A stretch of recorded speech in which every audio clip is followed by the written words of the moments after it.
Hello, everyone, and welcome to the Carlisle Connection podcast. This is our special series about the annual town meeting warrant. And before we get into today's topic, I'd like to introduce our guests. My name is Ryan McLean. I'm the town administrator in Carlisle, and I'm joined by Gordon Means, Cemetery Committee. And Jim Hall, head of the DPW.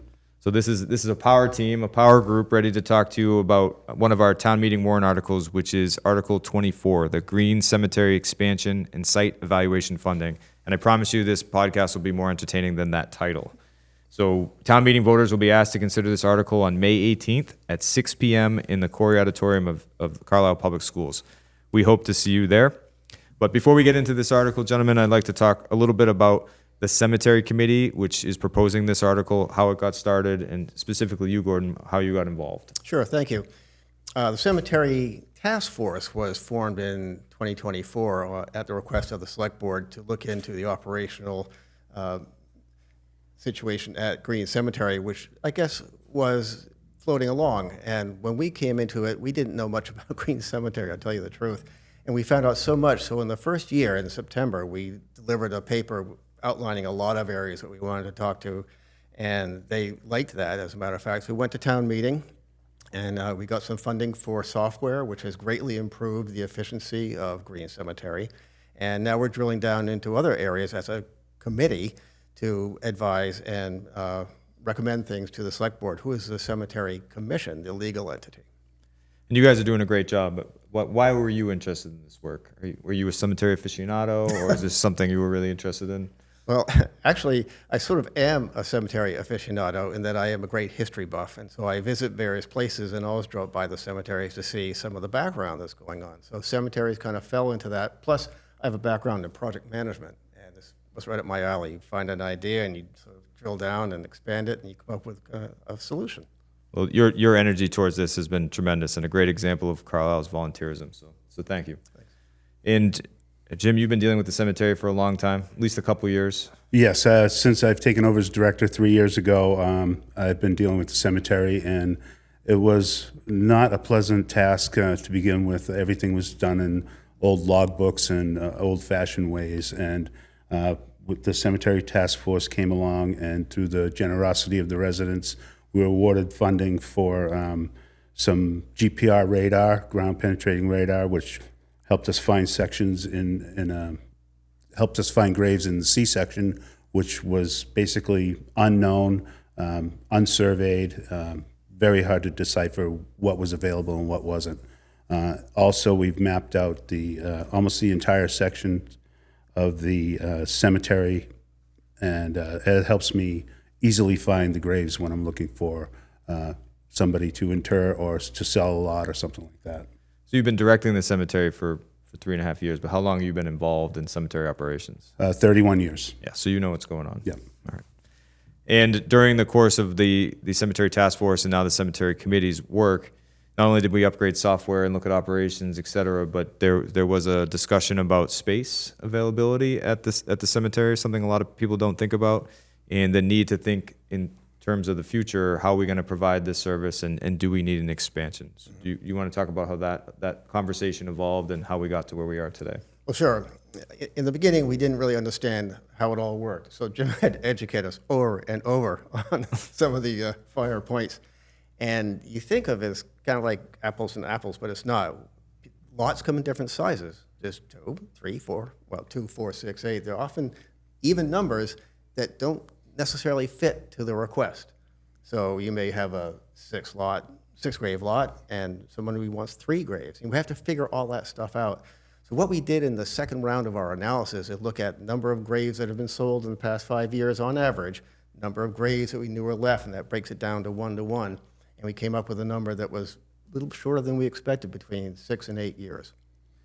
So you're saying, based on your analysis, 6 to 8 years in Green Cemetery will be near capacity, or at least purchased? Yes. Right, because there's a difference between purchasing a lot and Correct. I can expound on that a little bit. So the cemetery consists of 5 sections. A numbered section, which is basically the center part of the cemetery. There's an A section, B, C, and D, obviously. And so there's the numbered section is all sold out, and it has been for quite some time. That's basically the historical part of it. And it is still active. We still do burials there. The D section is running low. We've had a recent surge of people wanting to buy graves and plan for the future. So the B section is the smallest section in the cemetery, and that's full. That's only about 5 lots. So the C section was the most difficult section to decipher for me. So with the help of the ground penetrating radar from last year, we've had, we have to continue to research the availability for even more graves in the future. The D section is currently there's 23 lots available of varying capacity, and that space is dwindling at an alarming rate. So the ranges of graves in there are 4 grave lots, 6 grave lots, and 8 grave lots, which can be broken down into smaller lots as needed. So that means there's probably available 52 lots available of varying sizes, including a smattering of smaller lots of different configurations that we found in the C section with the benefit of the GPR. And the more we've been talking about this, and we make jokes and we try to bring some levity to this difficult conversation about final resting places, but the more we talk about the space availability, it seems like the more lots we're selling, which means people do want this service. They do want to be buried in a town they love with the people they love. So that number might even be conservative. Correct. So since July of 2025, which is roughly 10 months ago, I've sold 21 lots of varying different sizes, and that accounts for about 62 graves in total. Right now, I think there's probably somewhere in the range of 50 to 60 lots available of varying size, so you can kind of get that comparison that we're running low on graves, and it's a first come first serve for residents and past residents of the town. So that's their priority to buy whatever they want whenever they want, and I have to accommodate them. Yeah, so this is an important service the town provides. It's something that a lot of people don't think about or don't want to think about. So we have to address it, and we have to think about the future, and that's what Article 24 is about. It's about studying for an eventual expansion consideration. Doesn't mean we're going to expand the cemetery. It means that we need to start thinking about it, because if it's 5 to 10 years down the road, it does take a while to get this done. So do you want to talk, Gordon, about this article and specifically what it's looking to accomplish? Yes, thank you. So it actually could be less than 10 years, as we've said. So I've Trying to be optimistic. Well, we've talked to a number of cemeteries superintendents in the area. Bedford's expanding, Westford is expanding, Concord's expanding. They all have different requirements and needs. Some are paved and very different than ours, and some are kind of like ours. And they all say, give yourself a lot of lead time because it's a lot more difficult than you think. So we got in touch with Stamsky and McNary, who everyone I think in town knows as our sort of go-to engineering firm, and they put a proposal before us, which is really very generous. One is it has a go, no-go provision. So I should say, back up a little bit, the land we're considering is called Levitt, the Levitt parcel. It was given to the town in 1938. It's adjacent to Green Cemetery. It's very nicely situated. It's about half wetland, though, I'll have to say. It's between Spalding Field and Green Cemetery. But there's an upland, that goes up from Spalding up to the Green Cemetery. A lot of it's dry. It's 5 acres. We've walked it, and we think it's a pretty good piece of land. What we've asked Stamsky and McNary to do is give us a go, no-go that you could get an acre out of this. And the rule of thumb in the cemetery business is apparently 1,000 graves per acre. That would give us a lot of runtime. So they agree that they do a wetland delineation, both regular wetland and riverine, because there's something called Page's Brook in there. And they would do a new measurement, which is really nice, because I talked to Megan Sullivan in town, and she said, these numbers change year to year. It'd be really nice to do a new measurement and not just take it off of the GIS. So we feel in the spirit of conservation that the town embraces, this is a great way to go. So we'll get a fresh reading on that, and they'll let us know if there's enough space by that measurement for a decent cemetery addition to Green Cemetery. So that would be a $3,000 to $3,700 cost to do the go, no-go, which is a wetland delineation, as I mentioned, and a partial topographic analysis. And then if it's a go and we go full bore, then it would be $20,000 for their full site evaluation. And the end goal of this investigation is to understand what would be entailed in an expansion, right? Whether or not we Yes. can do this and what we need to get done. That's right. I would like to just add that we discovered this land through some great research by one of the committee members, Susan Richardson.